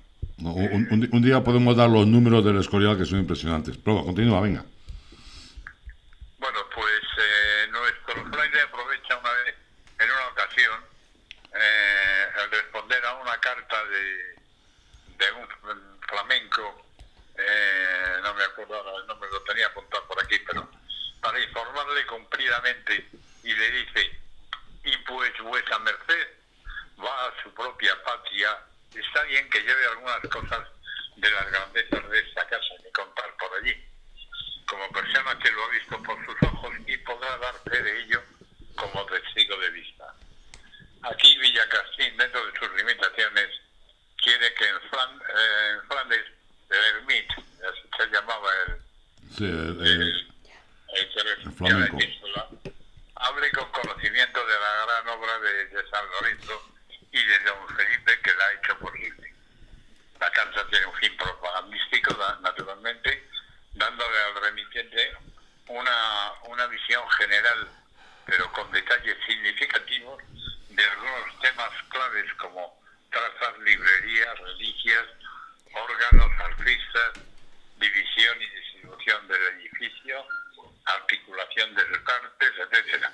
En estos escritos no se muestra como analista e intérprete, porque la obra del historial y sus significaciones profundas probablemente se le escapaban, pero él había sido el monje, había sido solo monje, quiero decir, pero habría sido el obrero mayor de la fábrica que con sumisión y entrega puso al servicio del monarca su real saber y entender sobre arquitectura práctica, que era mucha, y su enorme capacidad de trabajo y aquí nos lo dice, de sentido común. Realmente interesante, ya saben. Termina la historia diciendo aquello de Dios, el rey y la orden de San Jerónimo así lo han querido. Muy bien, interesantísimo lo de Antonio de Villacastín, otro segoviano quizás desconocido, pero fíjense la labor tan importante que hizo. Claudia nos quiere poner algo y luego después tenemos ya muy poco tiempo porque hemos consumido, hoy nos hemos estado extendiendo un montón. ¿Qué querías decir, Vicky? No, aludiendo a lo que vamos a hablar ahora, que bueno, pues tenemos en Villacastín hay alguna estatua de él reivindicando un poco sus hazañas, claro. Exactamente. Digo, bueno, esas no las quitarán. Pues no sé, Dios dirá. Ahora hablaremos de ello. Dejamos a Claudia un momentito y retomamos ese tema lo que podamos. Venga.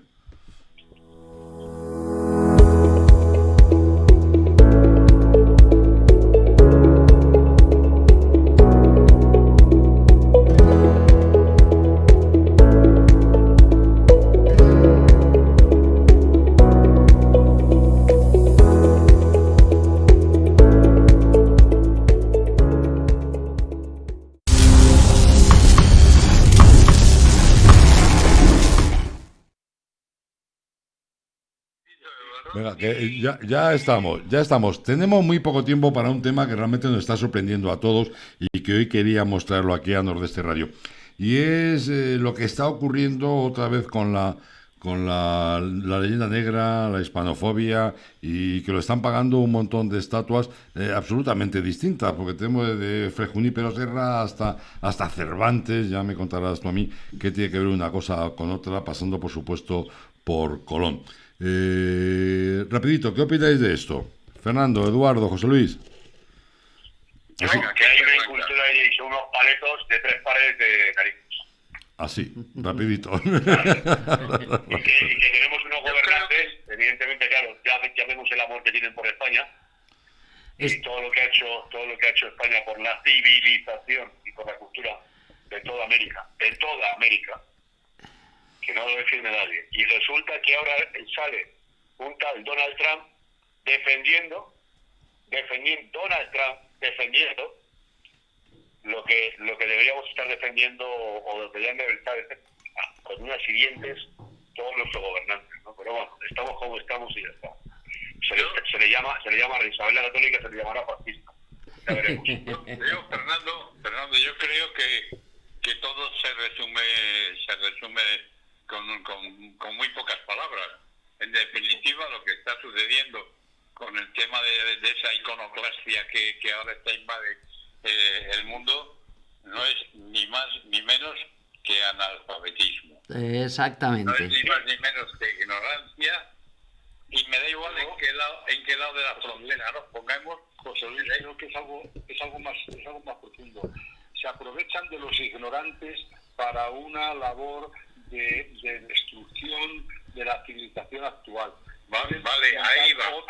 Otra civilización diferente, y para eso se aprovechan de estos incautos, energúmenos, bestias de dos cabezas. Calificativos nos sobran. Y borrego. En el fondo estoy de acuerdo. En el fondo estoy de acuerdo contigo, y ahí es a donde quería yo ir a parar. Es decir, estos movimientos de gente ya sabemos que son descerebrados, que son ignorantes. Tenemos la prueba. En América, la América profunda es analfabeta, y lo sabemos de siempre. Profundamente. Exacto, pero hay una cosa que está clara: la gente no actúa así de motu propio. Todo este movimiento y todas estas acciones están, no sé si planificadas, pero cuando menos programadas y motivadas desde otras instancias, que son precisamente las que tienen. Además, que eso me lleva a meterme en un mundo y en una reflexión que probablemente sería muy larga y muy prolija de explicar, pero esto nos llevaría de la mano a entrar en el tema del nuevo orden mundial, del Club Bilderberg, de Soros y de toda la gente que se está manejando. Claro, en definitiva, al final es eso, es una serie de instituciones a nivel supranacional que están por todos los medios tratando de subvertir esto. A esta gente lo que les interesa, y lo digo con harto dolor de mi corazón, porque es una salvajada, pero a esta gente lo que les interesa es que haya una guerra global y que se carguen a media humanidad, para así poder vivir la otra mitad estupendamente. Y esto no es ni más ni menos que esa voluntad que tienen estos grupos de conseguir esos efectos. Y para eso, ¿qué es lo que tienen que hacer? Enfrentar a unas religiones con otras, enfrentar a unas sociedades con otras. El hecho de que se estén cargando estatuas es simplemente un palillo dentro de esa Torre Eiffel hecha con 100.000 palillos que hizo el obrero ese francés famoso. Bueno, no es ni más ni menos que todo esto es una pequeña cosa. Todo eso Eduardo nos lleva, y yo además coincido bastante, a una teoría conspirativa, pero que con hechos y con una serie de informaciones que se están cruzando por el mundo, cada vez me las creo más. Es decir, lo de pervertir el orden establecido y crear un nuevo orden mundial es algo de lo que se viene hablando hace muchos años, y de los que sabemos que quienes lo vienen hablando precisamente son los grandes poderes del mundo. Pero fijaros no de ningún país en particular, del mundo. Fijaros en la curiosidad, en todos los países en los que se está protestando por y voy a poner comillas, por el esclavismo de hace 200 años, tampoco, que no estamos hablando de hace 2 días, por el esclavismo, en todos estos países, en ninguno hay esclavitud. ¿Cómo? Eduardo, José Luis, Fernando. Nada, esto evidentemente, amigos, eso es lo que tenemos, en nuestra España vaciada. Ustedes lo están viendo en directo con nosotros. Esto es lo que hay. Y vuelvo a decir lo mismo. Tenemos gente como Sonia Castro de SOS Rural Ayllón. Tenemos gente que realmente está luchando por poco a poco conseguir algo, por lo menos no perderlo. Pero también tenemos a nuestros dirigentes que, créanme, tenían que hacer algo más de lo que están haciendo. Lo dejamos aquí, no vamos a seguir otra vez, ya llevamos casi 2 horas de programa y nosotros mañana volvemos a estar con todos ustedes. Gracias a José Luis García Casado, gracias a Eduardo Cordo, gracias a Fernando Galán, gracias a Vicky Ibáñez, gracias a Claudia y por supuesto muchas gracias a todos ustedes. Amigos, un abrazo fuerte, muy fuerte de Ezequiel Tiñaque. Hasta mañana. Nordeste Radio. La voz del Nordeste de Segovia.